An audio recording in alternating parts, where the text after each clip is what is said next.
విశ్వాసమున్న గాని జ్ఞానమున్న గాని విశ్వాసమున్న గాని ప్రవచింపగలిగిన గాని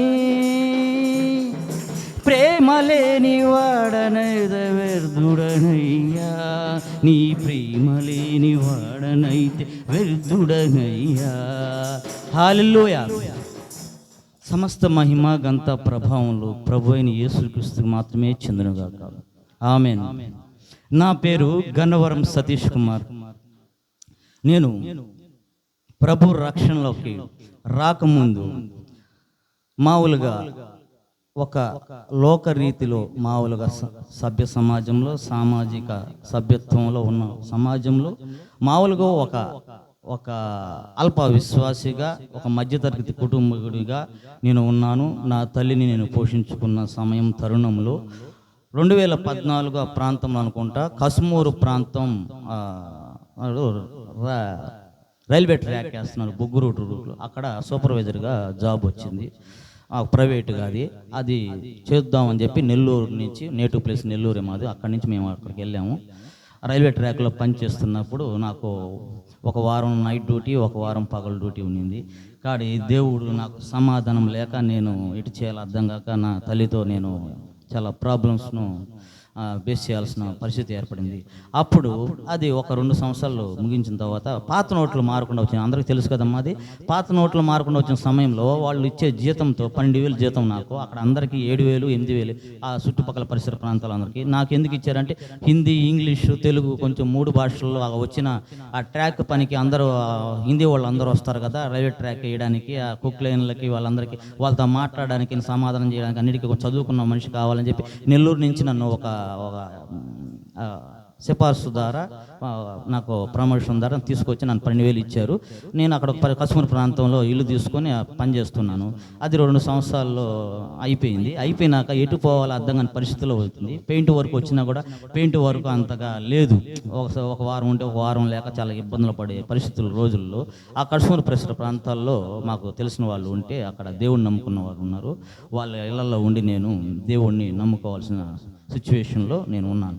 ఆ సిచ్యువేషన్లో దేవుడిని నమ్ముకుంటూ వాళ్ళతో పాటు నేను బైబిల్ని పట్టుకొని వస్తున్నది.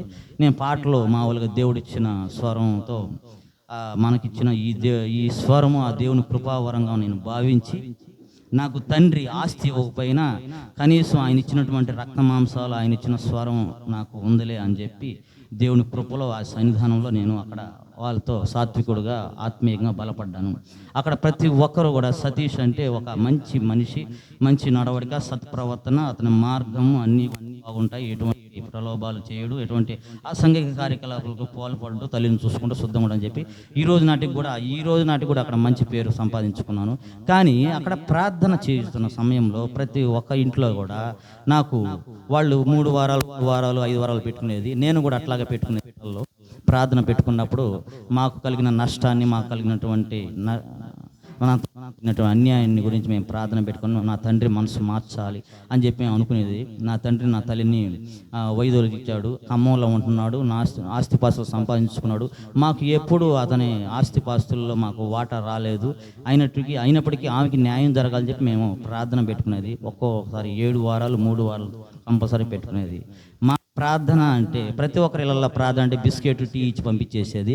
నా ప్రార్థన అంటే వాళ్ళకి fruits, beetroot halwa, carrot halwa, ప్రతిదీ మా అమ్మకి ఆ రోజు మంచిగా కాస్త కళ్ళు కనపడుతున్నాయి. దాక్షావళి గారికి ఆమెకు బాప్టిజం ఇప్పించినాక ఆమె శుద్ధంగా అన్ని వంటలు తయారు చేసి వాళ్ళ కోసం పెట్టేది. ప్రతి వారం ఆ వంటలు తినడానికి వచ్చేవారు తప్ప ప్రార్థన చేయడానికి వచ్చేవాళ్ళు తక్కువ అనమాట. సతీష్ గారి ఇంట్లో ప్రార్థన అంటే అన్నీ బాగా చేస్తారని చెప్పి వచ్చేవాళ్ళు. ఆ ప్రార్థన విన్నపాలు సరిగ్గా వాళ్ళు చేస్తుంటే మాకు దేవుడు కృప అనేది జరిగేదేమో. వాళ్ళు ప్రార్థన సరిగ్గా చేయలేదు, 7 వారాలు తక్కువ పెట్టేది కాదు. నేను తర్వాత కరోనా టైంలో మళ్ళీ నెల్లూరుకు వచ్చేసినాక మళ్ళీ దేవుడు వర్తమానంలోనే అన్ని ఆత్మీయ సంఘాల్లో తిరుగుతున్న తరుణంలో అయ్యగారు పరిచయం అయ్యారు. అయ్యగారు ద్వారా నేను మళ్ళీ మారు మనసు పొంది రక్షణ నిమిత్తం నమ్మిక కలిగి పాప క్షమాపణ నిమిత్తం నేను యేసుక్రీస్తు నామమున బాప్తిసం పొందుకున్నానమాట. ఆ పొందుకున్న బాప్తిసంలో నాకు కలిగినటువంటి స్వస్థత, నాకు కలిగినటువంటి శక్తి వర్ణనాతీతం. హల్లెలూయా.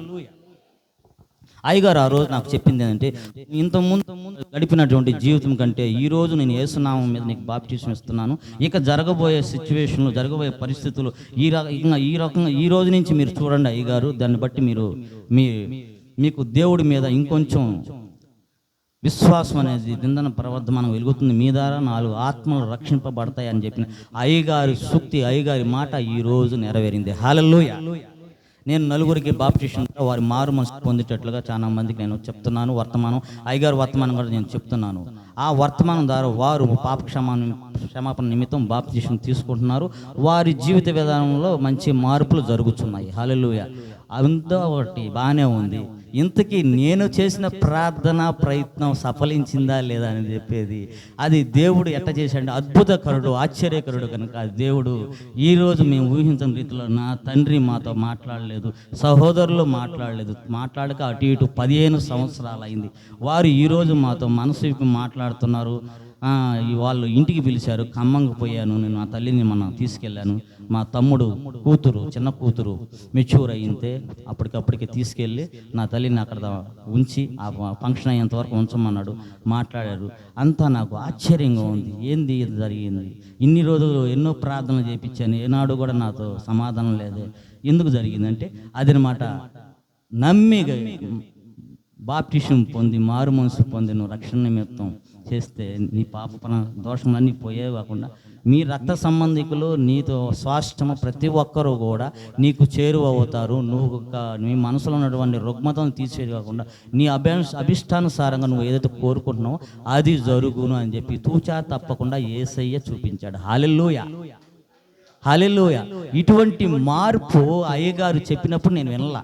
ఏందో మామూలుగానే చెప్పారు కదా, అందరూ పాస్టర్లు చెప్పినట్టే చెప్పారు కూడా. ఇక్కడి నుంచి చూడు నీ జీవితంలో ఎటువంటి మార్పు అట్టే చెప్పారు. అందరూ పాస్టర్లు చెప్పినట్టే కదా అయ్యగారు చెప్పారని నేను అనుకున్నాను. కానీ అది ఈరోజు నా విషయంలో జరిగిందన్నమాట. జరిగితే అయ్యగారు అదే రోజు మా తమ్ముడు వచ్చిన రోజే మాకు చాలా పరిస్థితికి క్లిష్టంగా ఉంటే వచ్చి అక్కడ ఒక వర్తమానం చెప్పడానికి వచ్చి మాకు ఇంట్లో బియ్యం లేకపోతే ఒక అరబస్తా బియ్యం వేసేసి వెళ్ళారు. ఆ అరబస్తా బియ్యం వేసి ప్రార్థన చేసి వెళ్ళారు. వెంటనే నాకు మా తమ్ముడు కనిచి ఫోన్ వచ్చిందన్నమాట. అది ఆశ్చర్యకరం. అక్కడికి వెళ్ళిన దాకా నాకు తెలియదు ఇది కళ నిజం అనిపిస్తుంది అన్నమాట. మా తండ్రి కూడా మా తమ్ముడితో మాట్లాడి వాళ్ళ సమాధానం పొందారో తెలియదు, మొత్తానికి పొందుకున్నారు. ఆయన సంపాదించిన ఆస్తి అటు ఇటుగా 12 కోట్లు ఉంటుంది. హల్లెలూయా. ఆయన డిపార్ట్మెంట్లో ఒక లైన్ మ్యాన్ నుంచి ఒక GM దాకా, అంతకన్నా పెద్ద పోస్ట్ లేదు, GM దాకా ఎదిగాడు. నీతిమంతుడుగా మంచి పేరు సంపాదించుకున్నాడు. టెలిఫోన్ డిపార్ట్మెంట్ పరంగా, లోకరీతి పరంగా, అంతేగాని దేవుళ్ళో లేడు. హల్లెలూయా. కానీ అతను భార్య బిడ్డలకి కొంచెం దూరం పెట్టాడు. అతను వ్యసనాలు, ప్రలోభాలు, అతను లోకరీతిగా ఆయన చేసినటువంటి కార్యాలలో ఆశాభంగంగా భార్య బిడ్డలు అడ్డంగా మారినట్టు ఆయన దూరం పెట్టాడు. ఈ రోజు నాటి కూడా ఆయన రక్షణ లేదు. ఆయన రక్షణ నిమిత్తం మేము ఎన్నోసార్లు ప్రార్థన చేసాం. కనుపూరు ప్రాంతాల్లో, కశ్మీర్ ప్రాంతాల్లో చేసాం. అది జరగలేదు.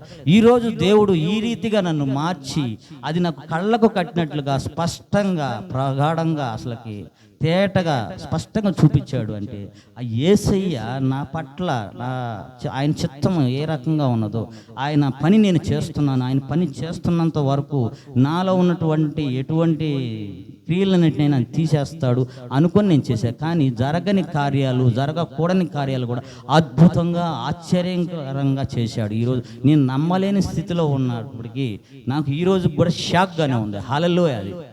హల్లెలూయా. అది నమ్మలేని పరిస్థితులు ఉంది. అదే నమ్మలేని కార్యాలని అద్భుత కార్యాలు చేస్తాడు కాబట్టి ఆయన అద్భుతకరుడాడు. Is a wonderful miracle Jesus. అద్భుతం చేస్తాడన్నమాట. అసలు నమ్మలేని తీతంగా, వర్ణాతీతం, అసలు లెక్క అసలుకి ఇంచుమించు అసలుకి మనం అంచనా వేయలేని రీతిగా ఆయన చేసే కార్యాలు అటువంటివి ఉంటాయన్నమాట. అటువంటి కార్యాలు మన జీవితంలో జరగాలంటే ముందుగా మీరు నమ్మిక కలగాలి, విశ్వాసం ఉండాలి. విశ్వాసం, నమ్మిక అనేది మీ జీవితంలో ఉంటే అది ప్రతి ఒక్కరికి సాధ్యమే అవుతుందని చెప్పి ఈరోజు నేను పూర్తి స్థాయిలో ఎన్నో సంఘాలు తిరిగాను, ఎంతో ఆత్మీయత కలిగాను, ఎంతో సాత్వికులతో ప్రార్థనలు చేశాను. నేను చేసినప్పటికీ కూడా నాకు యేసయ్య మీద నమ్మకం అనేది ఈరోజు పూర్తి స్థాయిలో ఇంకా దాన్ని విడరాని బంధంగా, ఫెవికోల్ కంటే గట్టిగా విడదీయకుండా బంధంగా నన్ను ఆయన అమర్చుకున్నాడు. ఇంకా నన్ను విడదీయలేని పరిస్థితి ఏదీ లేదన్నమాట. ఎటువంటి కార్యాలు కూడా నన్ను విడదీయలేమనిపిస్తుంది నాకు. హల్లెలూయా. ఎటువంటి మనం పరిస్థితులు ఎదురైనా కూడా మనం వాటిని ఎదిరించే శక్తిని ఆయన మనకు కలగజేస్తాడు. ఈరోజు నేను ముందుకు సాగిపోతున్నానంటే దానికి కారణం కేవలం యేసయ్య కృప మాత్రమే. నా శక్తి కాదు, నాకున్నటువంటి తెలివితేటలు కాదు. అది లోకరీతిగా ఉండే తెలివితేటలు ఏంటంటే అది అల్పము, బూడిదతో సమానం. ఆయన ఇచ్చినటువంటి తెలివితేటలు దైవాత్మికము, దైవ రీతిగా ఇచ్చిన సమానం. ఆయన ఆశించిన, ఆయన అభయాస్తము జోడిస్తే మనల్ని ఆశీర్వదిస్తే ఆయన ఇచ్చినటువంటి జ్ఞానము వర్ణనాతీతం. ఆ జ్ఞానంతో మనం ముందుకు సాగిపోయే వారంగా ఉండాలని చెప్పి ప్రార్థిస్తూ చిన్న సాక్ష్యాన్ని మీకు ముందుకు వెలువరిస్తున్నాను. హల్లెలూయా. హల్లెలూయా. సహోదరుడి సాక్ష్యాన్ని దేవుడు దీవించును గాక.